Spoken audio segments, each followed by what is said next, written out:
Which case? I'm sorry.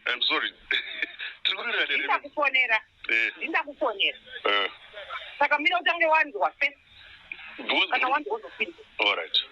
Yeah.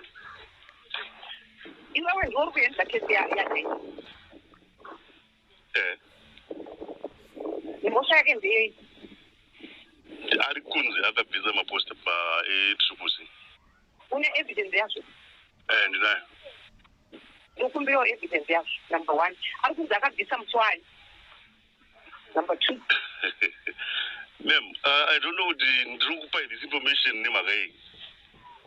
Unofana ubani? Ndikuitira kuenda court. For what business? Une suspect. Iwewe handiti uri assistant inspector suspicion apo. I think that's obvious, yes. Mune dokezere rekubviswa kwemusha wadhesi.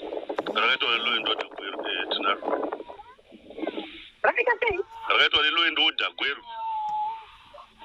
Ndokumbirawo kuziva kubva kwauri as an inspector. Assistant inspector westation. Yeah. Usandicorrect ndoziva zvandikutaura. Ma'am, ndofunga ndiri kutaura kuti munhu anoziva zvaari kutaura ma'am. Hello? Ndakateerera taura chii? Ndachikukorrekta ndonzi assistant inspector. Yes, ndatombokudza zvakaitwa assistant inspector. Yes. Don't try to be sarcastic. All right, go ahead. Don't carefully. Handina kufanana nevamwe vese vaurikutaura navo. Ndakambotaura newe Mateo ndasvika nanhamba yavo. Kupuri kutipopotera chii naye ma'am? Ndiri kukupopotera bhuti urikutadza basi. Ndatadza papi. Watadza pese. Kutangira papi. Ndipo dhesi riri kunzi dhenja akadambura bebe. Mune dokezere. Statement ya witness muswa 12 July. Muswa 12 July ndatina dhenja. Yeah, iyo inenge iri defense yake azvirambidzwi. Inoita sei? Inenge iri defense yake anozvitaura mukoti izvozvo. Iwewe sasa assistant inspector nainspector wako nevamwe vese hamugoni kugara pasi kana nyaya yauya kwamuri. Kugara hawo. Kugara chaiko pasi kudiscuss. No.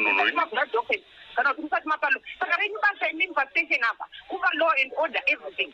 No, I think no, maybe chofana kuti akachaitika ndechoti muzive kuti mandate yangu semupurisa ndeichii. Kune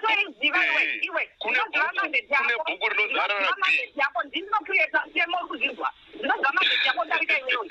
You are a stupid idiot iwewe. Ndichadzila newe. Kupedzerana newe masaini. My Rose. Oda kutopedzerana newe mata iwewe. My Rose, you don't have to personally call me stupid. You are an idiot. Ndaura kuti MP wandichuka kuti idiot. Statement ya witness. Don't go around telling people what you say. I